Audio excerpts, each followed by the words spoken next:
Hey guys, it's Vampire Mike from Sega CD Universe. So I just finished watching Neil Breen's Fateful Findings. So if you don't know who Neil Breen is, he's a kind of weird looking guy in his, I think it's early 60s, and he used to be an architect and a real estate something or other. I guess he made a good amount of money over the years. He has now made, I think, four or five independent films that he's wrote, directed, starred in, produced, everything. So, Fateful Findings is one of his most known films, though that's not saying much. Um, Sort of akin to something like Tommy Wiseau from The Room, but where The Room feels like it's I always say it feels kind of like an alien from outer space or someone from another country trying to act and be American and sort of reflect that. This movie feels sort of like, and this sort of ties in with Tommy Wiseau too in that regard, sort of like a wet dream for some kind of, person who wanted to be something. Um, when Tommy was in the room, everyone loved him and adored him and leaned on him and he helped everyone and he seemed like a hero.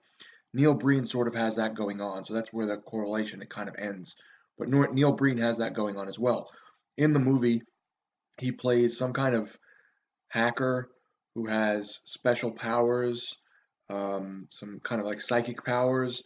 He gets hit by a car and doesn't die and ends up in the hospital. And then he starts like cheating on his girlfriend with some girl from his childhood that he's always loved. But everything is very weird and stilted. The acting is bad.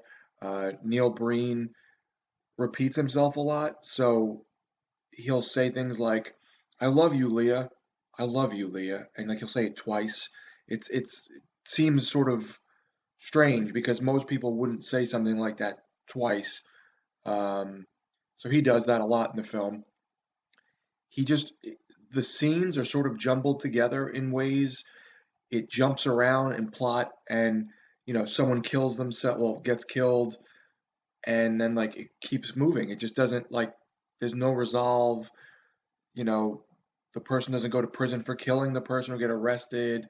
This random girl shows up and starts getting like half naked and going in the pool. One of the neighbors, kids or whatever, starts going in their pool half naked, and it just doesn't have anything to do with anything. Like I don't know. And then there was mention when I was reading the Wikipedia about um, one of the characters being a ghost. I didn't get that. Maybe I missed the scene because I put my head down for a moment and looked at something online.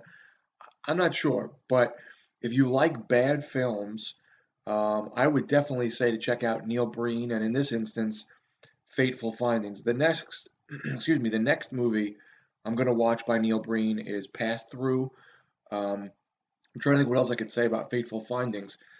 He lives with his girlfriend, and as I said, he got into a car accident, and now he's this hacker, and he's trying to expose the government and all these greedy, evil corporations and conglomerates, and it sort of has nothing to do with nothing. He talks about that in spurts, and like people listen to him and get all scared, but then it just moves on. Like it just goes to another part of the story, or him out in the woods with his girlfriend, or them at a barbecue, awkwardly eating, and then it's really weird. It's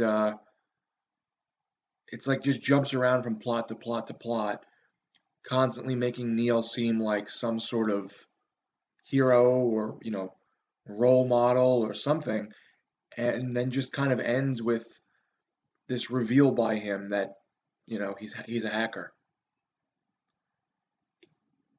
I don't know. People say it's like Tommy Wiseau's films, or I guess The Room, is comical and interesting, where this is so stilted it's boring. I could see it being boring. The tones are boring. The actors are bad and boring. There's nothing really funny happening. It's more strange and like things that wouldn't really happen in real life. So let me know if you guys have seen Fateful Findings. I'm sorry that I'm all over the place, but the movie's all over the place, so it's a little hard to kind of nail down what the movie's about. But it's sort of like a paranormal thriller with some hacking involved, but there's no hacking shown. He's just hitting keys on a keyboard and saying that he's a hacker. So, unlike the movie Hackers. Thanks, guys, for watching. It's Vampire Mike from Sega CD Universe. Be good.